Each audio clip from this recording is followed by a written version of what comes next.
Bismillahirrahmanirrahim. Alhamdulillahirabbil alamin wassalatu wassalamu ala Rasulillah wa ala alihi wa sahbihi wa man walah. Wala haula wala quwata illa billah. Rabbi shrah li sadri wa yassir li amri wahlul 'uqdatam min lisani yafqahu qawli. Subhanaka la ilma lana illa ma 'allamtana innaka antal alimul hakim. Allahumma anfa'na bima 'allamtana wa 'allimna ma yanfa'una wa zidna ilman yanfa'una fid dunya wal akhirah. Amin thumma ma ba'd. Assalamualaikum warahmatullahi wabarakatuh. Alhamdulillah, sahabat taslih yang dirahmati Allah, kita kembali bersyukur kepada Allah Azza wa Jalla atas semua nikmat dan karunia-Nya yang sampai hari ini Allah masih berikan kepada kita. Allah titipkan kita, Allah jaga nikmat-nikmat yang mungkin tidak berupa materi, tapi itu lebih kita butuhkan dari sekedar materi. Salat dan salam kepada Rasul kita Muhammad sallallahu alaihi wasallam berserta kepada keluarga beliau, sahabat-sahabat beliau, serta umatnya yang setia mengikuti sunnah-sunnah dan melanjutkan perjuangan beliau sampai hari kiamat. Sahabat taslih rahmati Allah, dimanapun antum berada, masih dalam lanjutan kajian kitab Ad-Da' wad Dawa karya Al-Imam Ibnu Qayyim Al-Jauziyah rahimahullahu ta'ala. Kitab yang beliau tulis sangat panjang sekali untuk menjelaskan satu pertanyaan dari seorang anak muda kala itu, yang beliau jawab dengan kitab yang berlembar-lembar, bahkan sampai mungkin 700-an halaman. Yang ini menunjukkan kedalaman ilmu beliau dan keluasan ilmu beliau rahimahullahu ta'ala. Sahabat taslih rahmati Allah, masih dalam lanjutan pembahasan pasal-pasal yang terkait dampak buruk dari dosa yang dilakukan oleh seorang hamba kepada Rabb Azza wa Jal. Sekarang di halaman 220, pasal baru. Mari kita baca. Qala al-mu'allifu rahimahullahu ta'ala, faslun, pasal baru. Ibnu Qayyim mengatakan, wa min uqubatiha, di antara hukuman atau akibat buruk, dampak buruk dosa adalah annaha tu'mil qalb. Dosa itu membutakan hati. Dosa yang dilakukan oleh seorang hamba, dampaknya adalah mampu membuat hati ini buta. Buta dari apa? Buta dari melihat hal-hal yang baik, hal-hal yang hak. Buta, memang hati kita tidak punya mata seperti mata kepala, tapi dia punya bahkan perannya lebih besar daripada sekedar mata kepala. Berapa banyak orang yang dibutakan matanya oleh Allah, artinya tidak memiliki pandangan mata zahir, tapi dia pandangan mata batinnya sangat tajam. Bukankah ada ungkapan yang mengatakan demikian, faqdul basari ahwanu min faqdil basirati. Hilangnya mata, penglihatan mata biasa ini, mata yang ada di kepala kita ini, lebih ringan daripada kehilangan basirah, mata hati. Ya, itu.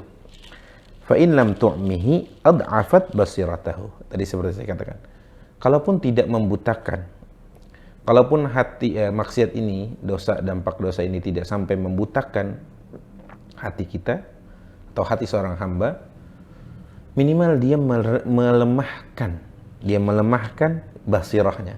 Kalau pandangan mata ini punya basar namanya, penglihatan biasa, saya melihat benda-benda, saya melihat penciptaan Allah yang lain. Tapi kalau hati itu dibahasakan basirah. Basirah ini dalam hati, kalau ini basar. Walabud, dan itu akan terjadi. Wa qad taqaddama bayanu annaha tud'ifuhu.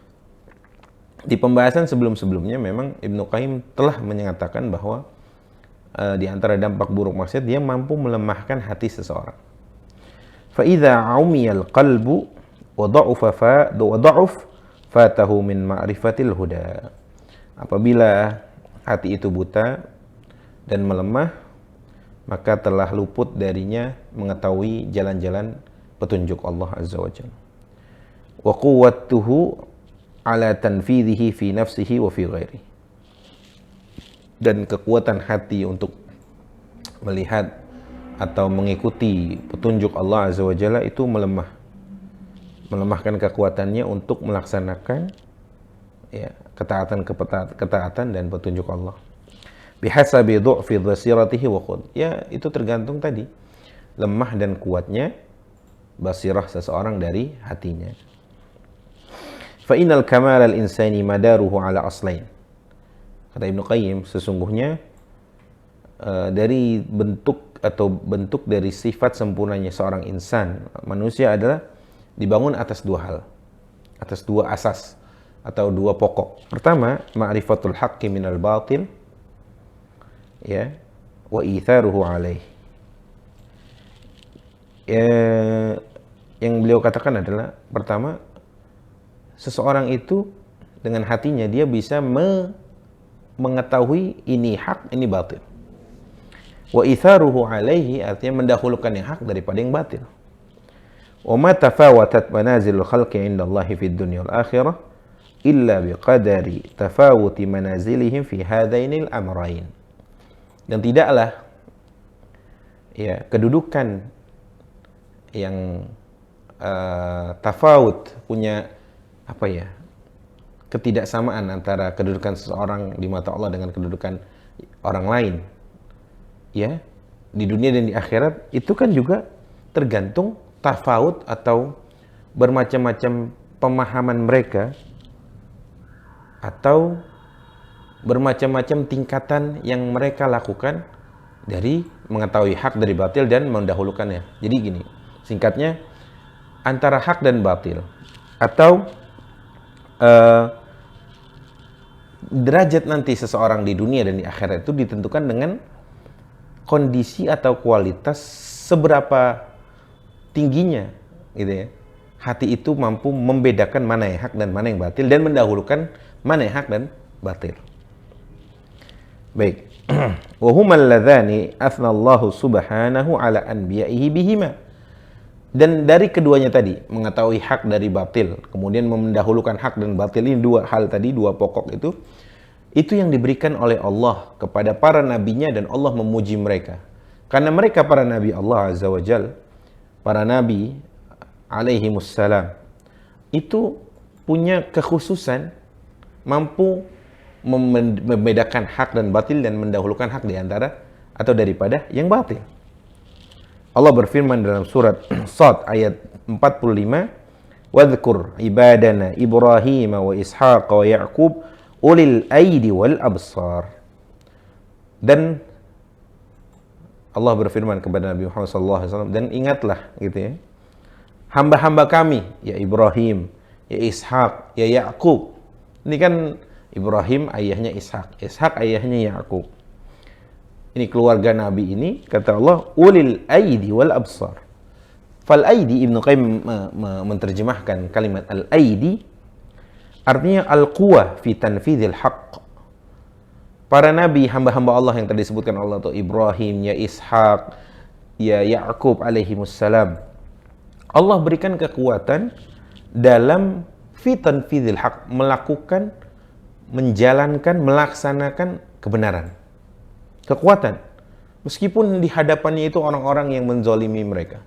Meskipun dia harus berhadapan dengan kekuatan-kekuatan zalim. Meskipun dia harus berhadapan dengan kekuatan-kekuatan yang ingin melemahkan mereka-mereka dari melakukan yang hak itu. Wal absar, Ibnu Qayyim mengatakan al-basair fid din, ya, hal-hal yang basirah dalam agama ini. Fawasafahum bikamali idrakil haq wa kamalatan. Kemudian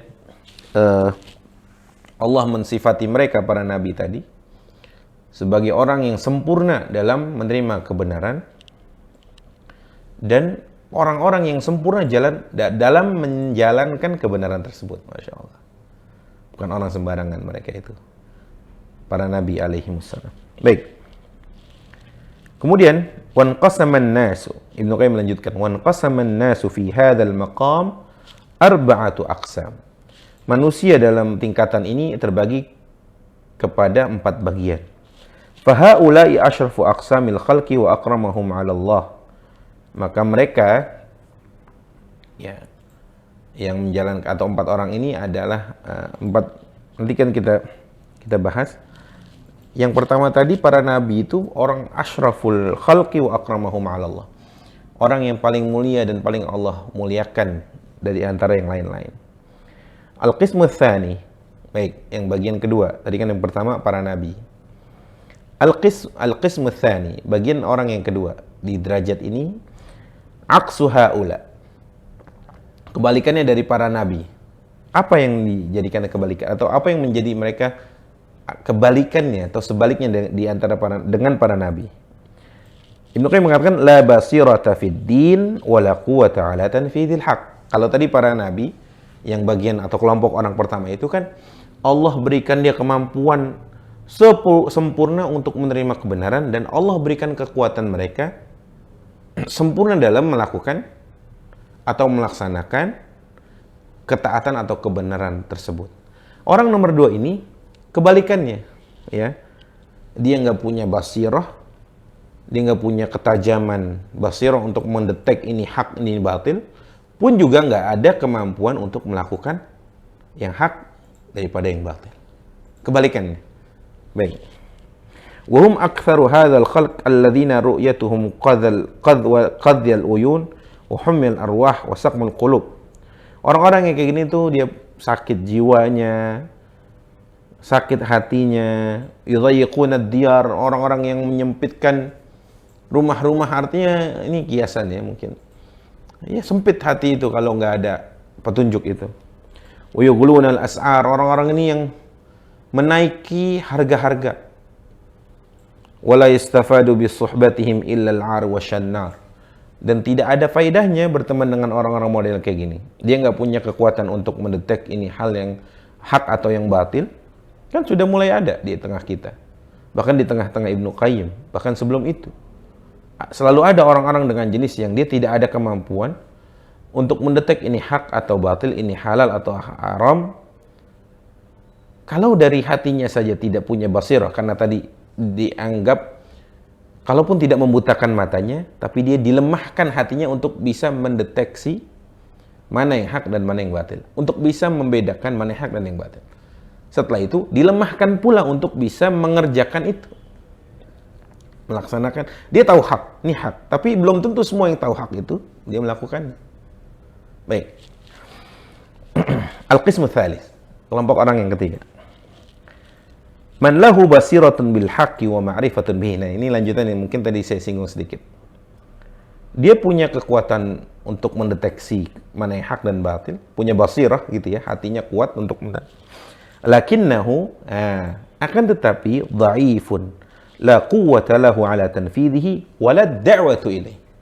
Tapi dia lemah. Dia tahu ini hak. Ini tahu ini hak. Ini benar, ini jalan petunjuk, ini kebenaran. Tapi dia tidak memiliki kekuatan untuk mengaplikasikannya, melaksanakannya, apalagi mendakwahkannya. Ini golongan orang yang ketiga ya. Wahada, kata Ibnu Qayyim, wahada halul mu'minid dhaif. Ini adalah kondisi seorang mukmin yang lemah. Ya, lemah. Dia mukmin tapi dia lemah. Lemah dalam hal apa? Dia tahu, dia meyakini ini hak. Dia nggak menyelisihi kalau ini hak, ini batil. Ya, dia meninggalkan yang batil kemudian berusaha mengetahui yang hak. Oke, itu mukmin. Tapi mukmin tidak cukup sampai di situ. Dia harus mampu melaksanakannya. Ya, dia harus mampu bahkan mendakwahkannya. Maka Ibnu Qayyim mengatakan ini kondisi orang yang mukmin dia, tapi dia lemah. Nabi SAW bersabda, Al-mu'minul qawiyyu ahabbu ilallahi minal mu'minid dha'if. Al-mu'minul qawiyyu khairun wa ahabbu ilallahi minal mu'minid dha'if. Orang mukmin yang kuat, ya, kuat apanya? Fisiknya, tadi kuat, dia memiliki kekuatan untuk melakukan dan melaksanakan hak-hak tadi itu, sesuatu kebenaran-kebenaran tadi, memperjuangkannya, bahkan mendakwahkannya. Khairun, kata Nabi, ini lebih baik. Wa ahabbu ilallah, udah mah lebih baik, itu lebih dicintai dari Allah, oleh Allah. minal mu'minid dhaif, dari mukmin yang lemah. Meskipun Nabi mengatakan wa fi kullin khair, meskipun di antara keduanya atau kedua-duanya memiliki kebaikan, tapi kan beda. Orang yang kuat tadi bisa digunakan kebenarannya, apa pengetahuannya tentang kebenaran bisa dia lakukan, bahkan dia perjuangkan itu hak. Walaupun harus berhadapan dengan kesusahan, bahkan orang-orang zalim di hadapannya, kekuatan kezaliman di depannya, dia nggak peduli. Baik. Wal mu'minul qawi khairun habirallahi min. Ya, jelas tadi. Ini lanjutan dari apa yang Ibnu Qayyim katakan. Al-qismur rabi'. Sekarang golongan yang keempat, bagian yang keempat. Man lahu quwwatun wa himmatun wa azimah, lakinnahu dha'iful basirati fid din. Ada orang yang dia punya kekuatan, punya cita-cita dan idealisme yang tinggi, ya, punya kemampuan yang mengkristal, kemauan. Lakinnahu dha'iful basirati fid din. Jadi dia hatinya itu dhaif, dari basirahnya dhaifah. Dia tidak bisa mendetek atau lebih detail mengetahui ini hak, ini batil. La yakadu yumayyiz baina awliya'ir rahman wa awliya'is syaitan. Dia hampir tidak bisa membedakan mana wali-wali ar-Rahman, wali Allah, mana wali-wali as-syaitan atau setan. Bal yahsabu kulla sawda'in tamratan. Dia menganggap setiap yang hitam itu adalah kurma, dan setiap yang putih itu adalah lemak, syahmah atau syuhmah. Yahsabul warama syahman wad dawa'an nafi'ah summan. Dia menganggap obat yang manfaat itu dianggap itu racun yang membunuh. Enggak, dia nggak bisa membedakan itu. Hampir-hampir dia tidak bisa membedakan. Baik. Walaysa fi haula'i man yasluh lil imamati fid din wala huwa mawdi'an laha siwal qismil awwal. Kata Ibnu Qayyim, dari 4 golongan tersebut tidak ada yang pantas untuk menempati kepemimpinan dalam agama kecuali orang nomor 1 atau golongan yang ada di Al-Qismul Awwal. Allah berfirman dalam surat As-Sajdah ayat 24, "Wa ja'alna minhum a'immatan yahduna bi amrina lamma sabaru wa kanu bi ayatina yuqinun." Wa ja'alna, Allah mengatakan, dan kami jadikan di antara mereka para imam, para pemimpin, yahduna bi amrina, yang mereka mengambil petunjuk dari kami, lamma sabaru, saat mereka bersabar, wa kanu bi ayatina yuqinun, dan mereka dengan semua ayat-ayat yang kami turunkan, baik ayat-ayat Qur'aniyah atau ayat-ayat kauniyah, yuqinun, mereka mengimani, mereka yakin. Fa akhbara subhanahu, Allah mengabarkan kepada kita, annas bis sabri wal yaqin nalul imamata fid din. Kalau mau orang-orang atau mereka diberikan kepemimpinan dalam agama ini, syaratnya 2. Dia harus sabar, dia harus yakin. Ya. Wa haula humul ladzina istathnahumullahu subhanahu min jumlatil khasirin. Wa aqsama bil 'asr alladhi huwa zamanun sa'al khasirina war-rabihin ala anna man 'adahum fahuwa minal khasirin. Mereka lah orang-orang yang golongan pertama tadi, orang-orang yang Allah kecualikan daripada orang-orang yang semuanya berada dalam kerugian. Sebagaimana dalam surat Al-Asr, kita hafal, A'udzubillahi minasyaitonirrajim, bismillahirrahmanirrahim, wal 'asr, innal insana lafi khusr. Demi masa, sesungguhnya manusia berada dalam kerugian. Illal ladzina amanu, kecuali orang-orang yang beriman, wa 'amilus shalihat, dan orang-orang yang beramal saleh, wa tawassaw bil haqq, dan orang-orang yang senantiasa saling menasihati, berwasiat dengan kebenaran, wa tawassaw bis sabr, dan orang-orang yang senantiasa saling menasihati dalam kesabaran. Ini hadis, ini ayatnya. Baik. Falam yaktafi minhum, setelah ayat itu, falam yaktafi minhum bi ma'rifatil haqqi was sabri alaih hatta yusi ba'dahum ba'dan bihi wa yarshiduhu ilaihi wa yahudduhu alaihi Orang golongan nomor 1 tadi, yang dia punya kekuatan hatinya, ya, tidak dibutakan oleh maksiat, tidak dilemahkan basirahnya oleh maksiat. Mereka itu tidak mencukupkan dirinya untuk tahu yang hak. Ya udah, ini hak saya tahu, ini batil saya tahu. Kemudian disimpan untuk dirinya, dinikmati sendiri. Dia tidak begitu. Orang yang qismul awal tadi, dia nggak seperti itu. Dia mengatakan, dia tidak mencukupkan dirinya dari mengetahui sesuatu atau ilmu ini. Oh, ini nggak boleh dalam Islam. Oh, ini boleh, ini nggak berhenti di dia. Bahkan mereka saling menasihati di antara mereka. Mungkin ada yang lupa, mungkin ada yang belum tahu, mungkin ada yang memang belum tersentuh. Kalau ini tuh hak, ini tuh batil. Hatta yusi ba'duhumul ba'd atau ba'dan bihi wa yurshiduhu ilaihi, bahkan menunjukkan jalan ini loh yang benar, ini yang salah, ini yang hak, ini yang batil. Wa yahudduhu alaihi, pun juga mengajak, memperjuangkan untuk hal-hal kebaikan. Baik.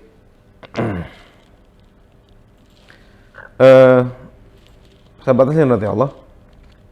Selanjutnya,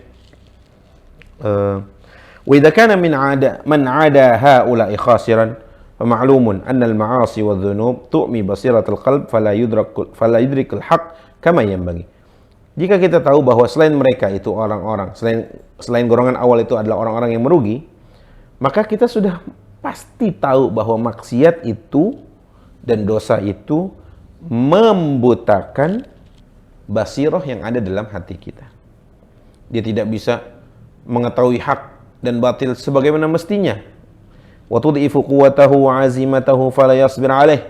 Ya, dilemahkan semua-muanya. Bal qad tadawarad 'ala al-qalbi hatta yan'akisa idrakuhu kama yan'akis sayruhu fa yadrikul batila haqqan wal haqqa batilan. Akhirnya terbalik-balik. Yang hak dianggap batil, yang batil dianggap hak. Itu karena kemampuan hatinya, kemampuan basirahnya lemah. Dia tidak bisa memilah-milih mana yang hak, mana yang batil, atau terbalik-balik, mana ini batil dibilang hak, ini hak dibilang batil, dan sebagainya. Baik, langsung ke baknya. Walau lam yakun fi uqubati dzunub. Ya, di fakrah atau paragraf setelahnya. Walau lam yakun fi uqubati dzunub illa hadhihi al-uqubah wahdaha lakanat kafiyatan da'iyatan ila tarkiha wal bu'du minha wallahu musta'an. Kalau bukan karena, atau kalaupun tidak ada hukuman bagi dosa atau hukuman atas dosa yang dilakukan oleh seorang hamba kepada Rabbnya, kecuali hukumannya itu tadi dibutakan hatinya, maka itu sudah cukup. Cukup untuk seorang muslim menjauhi maksiat. Wallahul musta'an. وهذا كما أن الطاعة تنور القلب وتجلوه وتسقله وتقويه وتثبته حتى يصير كالمرآة المجلوة المجلوة في جلائها وصفائها ويمتلئ نورا فإذا دنا الشيطان منه أصابه من نوره ما يسم مسترقي السمع من الشهب الثواقب. Ya, ketaatan itu akan menerangi hati, bahkan sampai hatinya itu seperti cermin yang jernih, safa, yang bening, ya, yang diisi dengan cahaya. Apabila faidadana syaitan, apabila ia dekat-dekat kepada setan, kemudian terjadilah apa yang terjadi, cahayanya mulai dipadamkan sedikit demi sedikit karena kedekatannya kepada setan tadi. Ya. Hatta idza sahibahu la yasra'u syaitan. Sampai nanti udah dekat jadi teman dekat malah. Wah, ini bahaya sekali. Fayakhirru sari'an fayastami'u alaihi syayatin fayaqulu ba'duhum li ba'din ma sya'nu fayaqul asabahu insi wa bihi nadharuhu minal ins. Ini intinya, teman-teman rahmati Allah. Hati apabila mau jernih itu memang selalu dikaitkan dengan ketaatan. Jadi ketaatan saat itu akan mempengaruhi bagaimana kebersihan dan kesucian, kejernihan hati kita. Ini sampai bawah masih sama pembahasannya, tidak lebih dari yang disampaikan di awal atau di atas. Mungkin kita cukupkan dulu sampai sini. Intinya Ibnu Qayyim sampai tadi halaman 224 ini, itu pembahasannya beliau detailkan saja.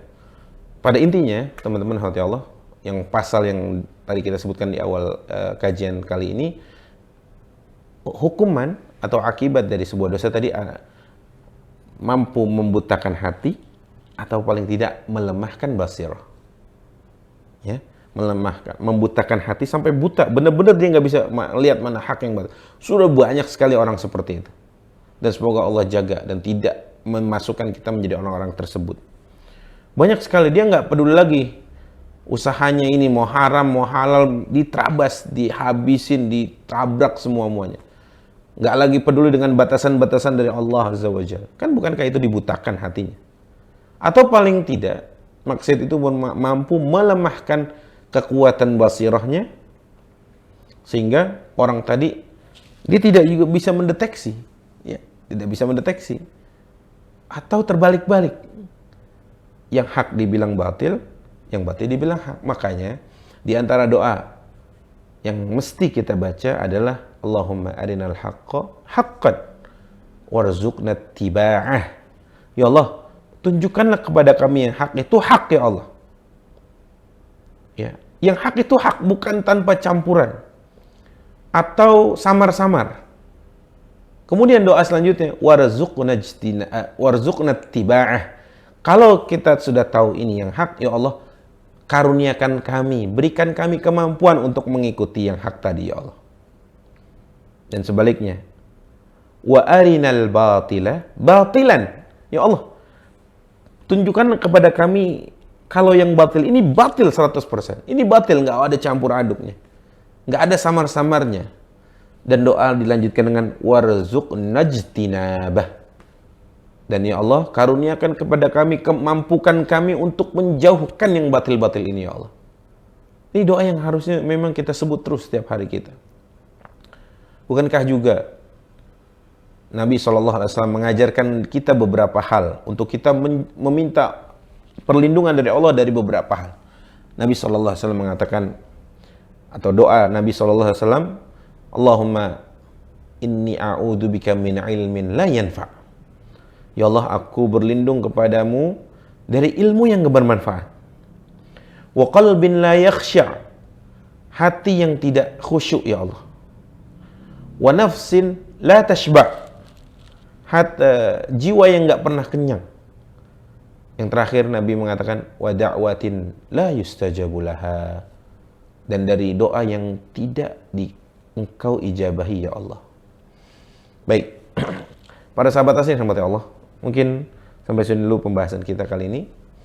Insya Allah akan kita lanjutkan di pertemuan-pertemuan setelah ini, masih dalam pembahasan atau masih dalam menyelami makna-makna yang ditulis oleh imam besar Al-Imam Ibnu Qayyim Al-Jauziyah dalam kitab beliau Ad-Da' wa Dawa, dalam rangka memperingati kita dari hal-hal yang dilarang oleh Allah, dari dosa-dosa yang harusnya kita jauhi, agar supaya tidak mengotori hati kita, dan pada akhirnya kita diselamatkan oleh Allah Azza wa Jalla dari dosa-dosa dan dosa-dosa kita yang sudah mungkin pernah kita lakukan, baik sengaja atau tidak, diampuni oleh Allah Azza wa Jalla. Aqulu qouli hadza wa astaghfirullah li wa lakum. Kita cukupkan dan kita tutup dengan kafaratul majlis. Subhanakallahumma wa bihamdik, asyhadu an la ilaha illa anta astaghfiruka wa atubu ilaik. Wassalamualaikum warahmatullahi wabarakatuh.